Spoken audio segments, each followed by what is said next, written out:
যাও। টাকা থেকে টাকার গাছ কিভাবে হয়ে গেল? এ কি কাণ্ড! কুসুমপুর গ্রামে বসবাস করত মিচকে শিয়াল ও তার পরিবার। গ্রামের রাস্তায় রাস্তায় ঝালমুড়ি বিক্রি করে বেড়াতো সে। ঠেলা গাড়ি নিয়ে সারাদিন ঘুরেও কোনো বেচা কিনা নেই। অন্যদিকে মহাজন প্রতিদিন এসে ধারের টাকা চেয়ে তাগাদা দেয়। প্রতিদিনের মতো আজকেও বেচা কিনা করে বাড়ি ফিরলো খালি হাতে। কি গো, আজকে কোনো বেচা কিনা করতে পারলে? না, একটা টাকা বেচা কিনা হলো না গো, একটা টাকা বেচা কিনা হলো না, আমদানিও হলো না। কপাল আমার। এ কি বলছো? ঘরে তো কোনো দানা পানি নেই, তার মধ্যে বাচ্চা কাচ্চা না খেয়ে আছে, তারা আবার বায়না করছে ঈদের মার্কেট করবে। আমি ওদেরকে এখন কিভাবে বোঝাবো? চারিদিকে যেভাবে ঋণ করে রেখেছো, মহাজন প্রতিদিন বাসায় এসে হামলা করে। মহাজন আজ বলে গিয়েছে কালকের মধ্যে টাকা পরিশোধ করতে না পারলে বাড়ি থেকে বের করে দিবে। কাছে তো চাল ডাল কিনারে টাকা পয়সা নেই, আমি ধার কোথা থেকে পরিশোধ করব গো বউ? তাহলে কি সত্যি সত্যি আমাদের কালকে বাড়ি থেকে বের হয়ে যেতে হবে নাকি? তুমি কোনো চিন্তা করো না গো বউ, একটা না একটা ব্যবস্থা করছি। সত্যি কি কোনো ব্যবস্থা হবে নাকি তুমি আমাকে মিথ্যা সান্ত্বনা দিচ্ছ? ও বাবা, আমাকে একটা লাল জামা কিনে দিবে না? কি রে টুম্পা, সারাদিন নাওয়া খাওয়া রেখে কোথায় বেরিয়ে বেড়াস? এই বুঝি বাসায় আসার সময় হলো? যেখানে 2 মুঠো ভাত মুখে দিতে পারি না, সেইখানে আবার লাল জামা চাই। আহা, মেয়েটাকে বকছো কেন? যা, হাত মুখ ধুয়ে আয় মা, আমরা একসাথে খাবার খাবো। বাবা জানো, আজ না ওই পাড়ার মিলি আমাকে অনেক অপমান করেছে। বলেছে থাক মা, তুই মন খারাপ করিস না, আমি তোকে অবশ্যই একটা লাল জামা কিনে দিব। এখন যা, ঘুমিয়ে পড়। মেয়েকে তো সান্ত্বনা দিয়ে ঘুম পাড়ালে, কিন্তু কালকে মহাজনকে কি দিয়ে সান্ত্বনা দিবে? জানি না গো। আজকের মতো এই ঘরটাতে শুয়ে নাও, কালকে তো আমাদের রাস্তায় রাস্তায় থাকতে হবে। জানো, মাঝে মাঝে না চিন্তা করি, ইস আমাদের যদি একটা টাকার গাছ থাকতো, কতই না ভালো হতো। গাছটা ঝাঁকা দিলেই টপ টপ করে টাকা পড়তো, কি যে আনন্দ হতো। হ্যাঁ গো, এইসব চিন্তা করতেও ভালো লাগে। আচ্ছা যাও, ঘুমিয়ে পড়ো।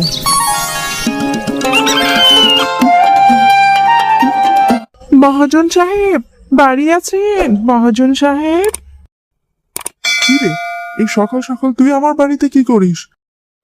আমি তো একটু পরেই যেতাম তোর বাড়ির দখল নিতে। আর যেতে হবে না আপনাকে মহাজন সাহেব, এই নিন আপনার ধার। আমি আপনার ধার পরিশোধ করতে এলাম। এই যে নিন। এই ছোট লোক শেয়াল একদিনে এত টাকা কোথায় পেল? টাকার গাছ পাওয়ার পর শিয়ালের পরিবারের জীবনের অভাব দূর হয়ে গেল। একটা একটা করে তাদের স্বপ্ন পূরণ হতে লাগলো। কিন্তু একদিন এই ফকিন্নিগুলো এত টাকা কোথায় পেল? আমাকে তো এটা অবশ্যই জানতে হবে। যাক, এতদিনে আমাদের স্বপ্ন পূরণ হলো। মেয়েটাকে ভালো মন্দ খাওয়াতে পারছি, ঠিকভাবে চলতে পারছি, এটাই তো স্বপ্ন ছিল। ভাগ্যে সেদিন বুড়িমা এসে সোনার টাকাটা দিয়েছিল আর বলেছিল এটা মাটিতে পুঁতে দিতে আর গাছটাতে পানি দিতে, তারপরই তো জাদু হলো। তা না হলে তো এই জাদুর গাছটা পেতামই না। ও আচ্ছা, এই তোদের বড়লোক হওয়ার কৌশল। তোদের এই গাছের সমস্ত টাকা আজ আমি নিয়ে যাব। বাড়িতে কেউ আছে? বাড়িতে কেউ আছে গো? মা গো, 2 দিন যাবত পেটে কোনো দানা পানি নেই, আমাকে কিছু খেতে দেবে মা? বুড়িমা, ঘরে তো তেমন কিছু নেই গো, রাতের একটু ভাত আছে পানি দেওয়া, সেটা খাবে? দে মা। এই নাও বুড়িমা। তৃপ্তি পেলাম। কি রে মা, তোর মুখটা এমন বিষণ্ণ দেখাচ্ছে কেন? তারপর শেফা শিয়ালিনী তার দুঃখের সব কথা খুলে বলল। তো আজই তোর এই বাড়িতে শেষ দিন, তাই না? আহারে, আচ্ছা আমার কাছে একটা টাকা আছে, এইটা নে রে মা। এই একটা টাকা নিয়ে করবো গো বুড়িমা? এই টাকাটা তোর মেয়েকে বলবি মাটিতে পুঁতে দেওয়ার জন্য, তারপর সেইখানে একটু একটু পানি দিবি। টাকা আবার মাটিতে পুঁতবো? কি বলছো গো? টাকা কি মাটিতে পুঁতে নাকি? হ্যাঁ, করেই দেখিস না। গেলাম রে, উপরওয়ালা তোদের ভালো করুক। এই কথা বলে বুড়ো শিয়ালিনী সেইখান থেকে বিদায় নেয়। টুম্পা, এদিকে আয় তো মা, এই টাকাটা মাটিতে পুঁতে দে তো। হ্যাঁ মা, দিয়েছি। যা, এবার একটু পানি নিয়ে আয় তো মা। টুম্পা যখনই টাকাটিতে পানি দিতে লাগলো, ঠিক তখনই সেইখান থেকে একটি গাছ বেরিয়ে আসলো। আরে আরে আরে আরে, এটা কি হচ্ছে? কই গো, দেখে যাও দেখে যাও, টাকা থেকে টাকার গাছ কিভাবে হয়ে গেল? এ কি কাণ্ড! একে কাণ্ড! উঠোনে এই গাছ কোথা থেকে এলো? এগুলো কি সত্যিকারের টাকা? আমি জাদুর টাকার গাছ। এই গাছের টাকা কোনোদিন শেষ হবে না। তোমাদের যখনই টাকার প্রয়োজন হবে, তোমরা গাছে পানি দিবে, সাথে সাথে এই গাছ থেকে তোমরা তোমাদের প্রয়োজন মতো টাকা পেয়ে যাবে। এ বাবা, গাছ দেখি আবার কথা বলে। যাক বাবা, এতদিনে তাহলে আমাদের মনে হয় অভাব শেষ হয়ে গেল। হ্যাঁ গো, এতদিন এই সৃষ্টিকর্তা আমাদের দিকে মুখ ফিরে চাইলেন। হ্যাঁ হ্যাঁ, যাও যাও, আর দেরি করো না, মহাজনের টাকাটা পরিশোধ করে আসো, তা না হলে ওই দুষ্ট মহাজন যে কোনো সময় বাড়িতে চলে আসবে। তাই যাই। টাকার গাছ পেয়ে এখন আমি এই গাছে পানি দিয়ে গাছের সব টাকা নিয়ে যাব। এই ফকিন্নি গুলাকে এবার উচিত শিক্ষা দিব। কি অদ্ভুত! পানি দেওয়ার পর দেখি গাছ ভর্তি টাকা ধরে গেল। আরে আরে, এই দেখি টাকার বৃষ্টি। হা হা হা হা হা! এই সব টাকা নিয়ে আমি এখন চম্পট দিব। প্রতিদিন রাতে এইভাবে এসে গাছের সব টাকা নিয়ে যাব।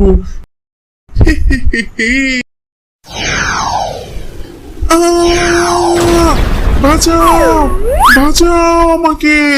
গাছে দেখি কারেন্ট দেওয়া, মরে গেলাম গো, জ্বলে গেলাম, কেউ বাঁচাও আমাকে! শরীরের ভেতর সব হাড়গোড় ভেঙে যাচ্ছে। দুষ্টু বাঘ, আমার কাছে টাকা শুধুমাত্র সরল মানুষদের জন্য, আর তোর মতো লোভীদের জন্য হলো আমার এই উপহার।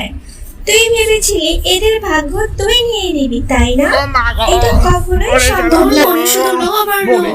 এই গ্রামের পশু পাখিদের উপর তুই অনেক অত্যাচার করিস, তুই সকলের বাড়ি ঘর কেড়ে নিস। দুষ্টু বাঘ, তোকে সাজা দেওয়ার জন্যই আমি এসেছি। আমি জানতাম ভাগ্যক্রমে তুই এখানে ঠিকই আসবি। এই হলো তোর প্রাপ্য সাজা। বাকিটা জীবন এখন এইভাবেই কাটিয়ে দে। গোপালপুর গ্রামে ববি ও তার পরিবার বসবাস করত। তাদের খুবই সুখের সংসার ছিল। বাবা, ও বাবা, বাবা, আজকে না আমাকে ঘুরতে নিয়ে যাবার কথা? চলো না বাবা, আমরা সবাই মিলে এখন ঘুরতে যাব। এরপর যখন ববি ও তার পরিবার রাস্তা দিয়ে হাঁটছিল, এমন সময় একটা গাড়ি এসে তাদের অ্যাক্সিডেন্ট করে চলে যায়। তোমরা কে কোথায় আছো? আমার বাবা মাকে বাঁচাও, আমার বাবা মা মরে যাবে। বাবা মা, তোমরা আমাকে ছেড়ে চলে গেলে আমি কার কাছে থাকবো? আমি কোথায় থাকবো? তোমরা আমাকে ছেড়ে চলে যেও না। মা ববি, তোর তো বাবা মা মরে গেছে, তাতে কি হয়েছে? আমরা তো আছি। তোর মামা যতদিন আছে ততদিন তোকে দেখে রাখবি রে মা। তুই আমার সাথে চল, একা একা বাড়িতে থেকে কি করবি বল? আমি আমার বাবা মার কাছে যাব। আমার বাবা মার কথা খুব মনে পড়ছে। আমার বাবা মা কেন আমাকে রেখে চলে গেল? ববি মা, তোমার মা বাবা নেই তো কি হয়েছে? আমরা তো আছি। আমি তোমাকে মায়ের আদরেই বড় করব। তুমি আমার সাথে চলো। হ্যাঁ মামি, আমি বাড়িতে একা একা কি করে থাকবো? আমার যে ভীষণ ভয় লাগে। আমাকে তোমাদের সাথে নিয়ে যাও, আমি তোমাদের সাথে চলে যাব। এরপর ববি তার মামা মামির সাথে তার মামার বাড়িতে চলে যায়। আর তার মামার মেয়ে ছিল খুবই দুষ্টু এবং হিংসুটে। সে ববিকে দেখে ভীষণ রেগে যায়। এই মেয়েটা কে? এই মেয়েকে তোমরা কেন নিয়ে এসেছো? ওকে আমার একদমই সহ্য হচ্ছে না, ওকে দেখতে ইচ্ছে করছে না। মা টিয়া, ও তোর ফুপির মেয়ে। ওর বাবা মা মরে গেছে। ও অনেক ভালো মেয়ে, ওর সাথে মিলেমিশে খেলা করবে। এখন থেকে তুমি মনে করবে ও তোমারই আপন বোন। যদি কখনো ওর সাথে দুষ্টামি করেছো তাহলে কিন্তু আমি তোমাকে দুষ্টুমির জন্য শাস্তি দেব। ও কখনোই আমার বোন হতে পারে না। মা, ওকে বাড়ি থেকে বের করে দাও। আর ওর জন্য আমাকে শাস্তি পেতে হবে? ওর সাথে আমি কখনোই খেলবো না। আরে এই মেয়ে, তুই আমার বিরিয়ানি খাচ্ছিস কেন? বিরিয়ানি আমার অনেক পছন্দ। বিরিয়ানি মা আমার জন্য রান্না করেছে, তোকে আমি এই বিরিয়ানি খেতে দেব না। তুমি আমার সাথে এমন কেন করছো? আমি তো তোমার বোন হই। তুমিও আমার সাথে বিরিয়ানি খাবে। আসো আসো। আমি কখনোই তোকে বিরিয়ানি খেতে দেব না। এই বিরিয়ানি আমার, আমি এটা নিয়ে চলে যাব। এরপর টিয়া ববি থেকে বিরিয়ানি নিয়ে চলে যায়। আমার যে খুব খিদে পেয়েছে, বোন আমার থেকে বিরিয়ানি নিয়ে চলে গেল। আমার বাবা মা নেই বলে আমাকে কেউই ভালোবাসে না। কে মা ববি, এভাবে কাঁদছিস কেন? কি হয়েছে তোর? মামি, বোন আমার বিরিয়ানিটা নিয়ে চলে গেছে। বোন আমাকে বিরিয়ানি খেতে দেবে না। আমার যে ভীষণ খিদে পেয়েছে, বোন আমাকে একদমই সহ্য করতে পারে না মামি।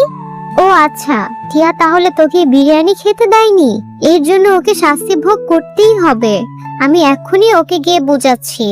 এই মেয়ে যে কবে ভালো হবে, একদমই ববিকে সহ্য করতে পারে না।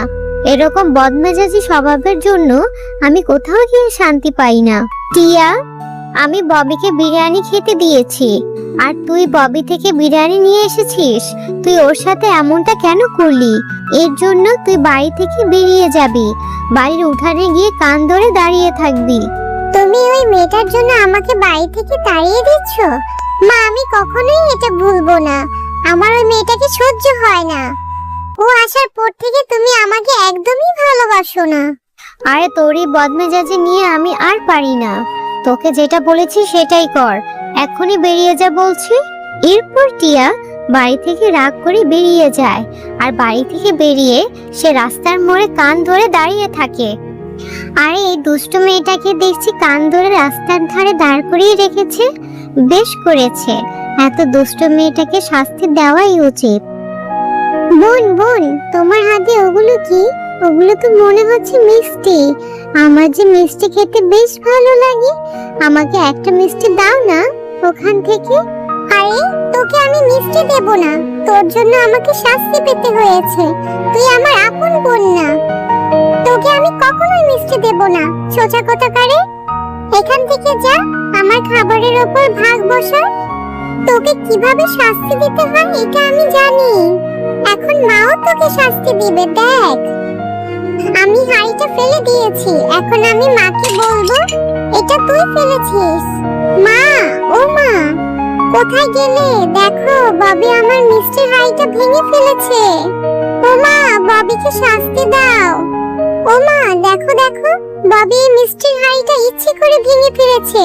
ও আমার কাছে মিষ্টি খেতে চেয়েছিল, আমি দেইনি বলে ও হাঁড়িটা ভেঙে ফেললো। মামি, ও মামি, বোন মিথ্যে কথা বলেছে। আমি এই হাঁড়িটা ভাঙিনি। মিষ্টির হাঁড়িটা বোনই ভেঙে ফেলেছে ইচ্ছে করে, আমাকে শাস্তি পাওয়াবে বলে। ববি, এখন তো দেখছি তুই টিয়ার থেকেও বেশি দুষ্টু। তুই কেন মিষ্টির হাঁড়িটা ভাঙলি? এখন এর জন্য তোকেও শাস্তি পেতে হবে। এক্ষুনি বাড়ি থেকে বেরিয়ে যা বলছি। কোথায় যাবি সেটা আমি জানি না। এই বাড়িতে আর কখনো ফিরে আসবি না। তোকে বেশি আদর দিয়ে বাদর বানিয়েছি। মামি, আমাকে এভাবে তাড়িয়ে দিও না মামি। আমার যে তোমাদের ছাড়া আর কেউ নেই। আমি কার কাছে যাব বলো? আমার বাবা মাও যে মরে গেছে। তুই কোথায় যাবি আমি কিচ্ছু জানি না। তুই অনেক দুষ্টু হয়েছিস। এরপর ববি মন খারাপ করে বাড়ি থেকে বের হয়ে যায়। বাবা, মা, তোমরা আমাকে ছেড়ে চলে গেলে। মামিও বাড়ি থেকে বের করে দিল। আমার যে খুব ভয় হচ্ছে। আমি এখন কোথায় যাব? আমার যে যাওয়ার মতো কোনো জায়গা নেই। আরে এই মেয়ে, তুমি এখানে বসে কান্না করছো কেন? কি হয়েছে তোমার? ও বাবা, এ তো দেখছি পরী। পরী, তুমি দেখতে অনেক সুন্দর। জানো, আমার মামি আমাকে বাড়ি থেকে বের করে দিয়েছে, আর আমার বাবা মাও অ্যাক্সিডেন্ট করেছে। আমার যে যাওয়ার মতো কোথাও জায়গা নেই। তুমি আমাকে একটু সাহায্য করো না, আমি কোথায় যাব? ও আচ্ছা, তাহলে তো তোমার মনে অনেক কষ্ট। আমি তোমাকে সাহায্য করব। এই নাও, আমি তোমাকে এই জাদুর পালকটা দিয়ে দিচ্ছি। তুমি এই পালকের কাছে যেটা চাইবে, সৃষ্টিকর্তা তোমাকে তাই দিবে। আর তোমার মামির মনের ইচ্ছা পূরণ করবে। কিন্তু মনে রেখো, এই পালকটা শুধু একটা মাত্র ইচ্ছাই পূরণ করতে পারবে। ও আচ্ছা, ঠিক আছে, কিন্তু এই পালকটা দেখে যদি আমার মামি আমাকে আবার বাড়ি থেকে বের করে দেয়? না, তোমার মামি তোমাকে আর বাড়ি থেকে বের করবে না। এই পালকটা তোমার মামিকে দিলে তোমার মামি তোমাকে অনেক আদর করবে।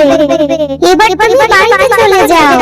কি রে ববি, আমি না তোকে বাড়ি থেকে বের করে দিয়েছি আর বলেছি তুই কখনো আর এই বাড়িতে আসবি না, তাহলে তুই আবার কেন এসেছিস?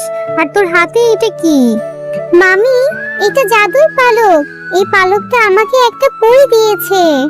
আর এই পালকের কাছে তুমি যেটাই চাইবে, সৃষ্টিকর্তা তোমাকে তাই দিবে। তোমার মনে যা ইচ্ছা তুমি বলো, দেখবে এই পালকটা তোমার মনের ইচ্ছা পূরণ করে দিবে। আরে এটা কি বলছিস? এই পালক জাদুর পালক? আচ্ছা ঠিক আছে, তাহলে তোর এই পালককে আমার জন্য অনেক সোনা এনে দিতে বল। আমার একটা সোনার মোহর লাগবে, যেটার মধ্যে অনেক সোনা থাকবে। সোনাই সোনা। ঠিক আছে মামি, আমি এই জাদুর পালককে এখনই বলছি। কিন্তু এই জাদুই পালক একটা মাত্র ইচ্ছা পূরণ করতে পারবে। জাদুই পালক, আমার মামির একটা সোনার ময়ূর লাগবে, যে ময়ূরে অনেক অনেক সোনার ডিম থাকবে। এরপর জাদুই পালক অনেক সুন্দর একটি সোনার ময়ূর এনে দেয়।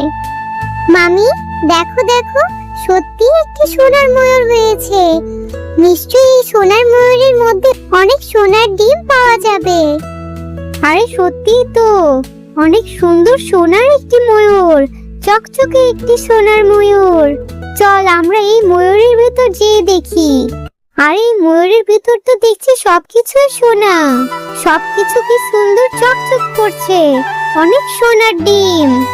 আমরা তো এখন কোটিপতি হয়ে যাব। মামি, তুমি তো এখন অনেক সোনা পেয়েছো। এখন তুমি আর আমাকে বাড়ি থেকে বের করে দিও না। না রে মা, আমি আর কখনোই তোকে বাড়ি থেকে বের করে দেব না। এই সবকিছু তোরই, এই সবকিছু তুই ভোগ করবি রে মা। তোর সরল মনের জন্যই সৃষ্টিকর্তা তোকে এত উপহার দিয়েছে। এখন থেকে আমি তোকে আর কখনোই শাস্তি দেব না। হ্যাঁ বোন, তুমি অনেক ভালো। আমিও এখন আমার ভুল বুঝতে পেরেছি। এখন থেকে আমিও তোমাকে ভালোবাসবো। দুই বোন মিলেমিশে থাকবো। আমি আর কখনোই তোমার সাথে দুষ্টুমি করব না। হ্যালো ছোট্ট বন্ধুরা, ভিডিওটি ভালো লেগে থাকলে অবশ্যই সাবস্ক্রাইব করে দিবে এবং পাশে থাকা বেল আইকনটি প্রেস করে আমার পাশেই থাকবে। ধন্যবাদ।